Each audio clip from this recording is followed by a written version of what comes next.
And between this neck muscle and the traps that we just learned, these two muscles together create the bulk of the shape of the neck that we see from pretty much any angle. So it attaches here to the inside of the collarbone, and then it goes, and this is the tubular shape part of the muscle. Then it goes up behind the ear where it kind of flattens out. But it also kind of flattens out here in the front because there's a second part of the muscle that goes like this and it attaches. This is more of a flat part of the muscle that comes out and attaches to the collarbone. Some artists I know teach this as a separate piece that comes off, and there's like a space between here. But really, if you look at like biodigital human, it's actually a full muscle that it kind of splits off, but it's a full muscle that's more flat. This is more tubular, and this is more flat, and it attaches along the ridge here. And you can see this like when a person is kind of like twisting their neck or moving. You can see this like part kind of dips in, but it has a full structure there. And then you see the trap kind of pulling over here that has this like dip in here. And there's a couple other cords in here that you can sometimes see that are mostly tendons from other smaller muscles. But this piece is like this. Just know that because it creates this kind of, you can kind of see this triangle wedge often. So it's an important shape to know. And sometimes you can just see the edge of it, and then this kind of sinks in a little bit. So this is the shape. If you want to think about it as two separate pieces, you can think of it that way too. And I'm going to kind of just fill this in so you can see the color. And we got the tendon part, right? Just showing that it is a tube. That part of the muscle is a tube. So the sternocleidomastoid, or just the sternomastoid. A lot of people just call it that. I'll sometimes just shorten it and just call it sterno. Then you see here it connects, and where it kind of flattens out here, it connects to the back behind the ear.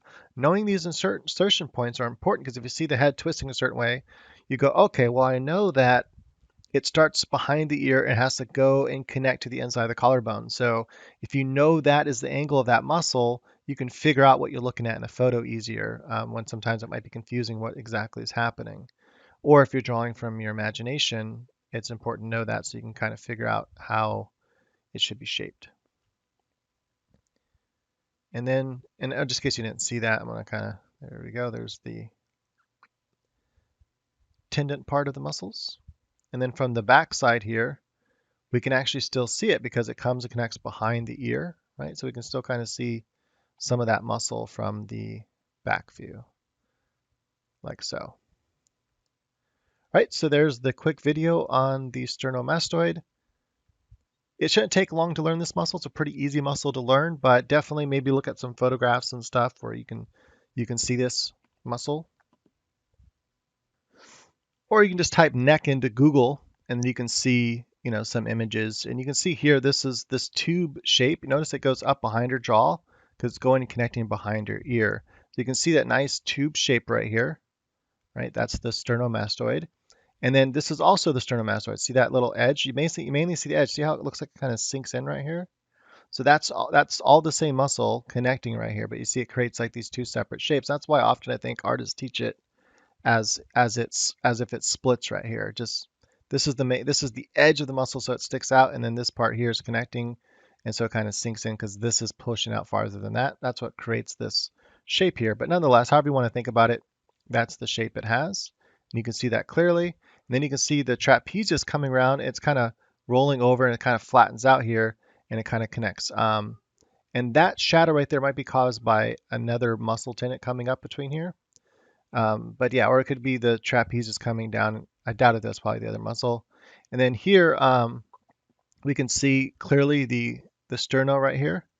And then it kind of dips in, and we don't even see the other part of the sterno here. You can kind of see it right there a little bit. So sometimes you can't even see it because it's such a flat part of the muscle.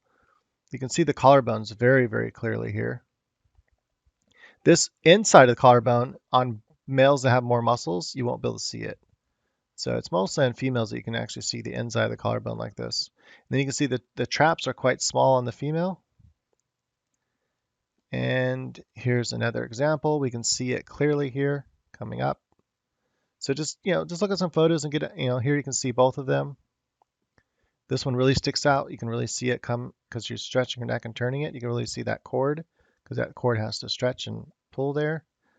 So just know, and then sometimes it's not as visible like here. It's a long neck. And see if there's any other ones that just kind of stick out for me. As I'm hoping that it doesn't show anything inappropriate because then I have to. Anyway, I just typed in neck in Google. Whoa, that's a huge tumor.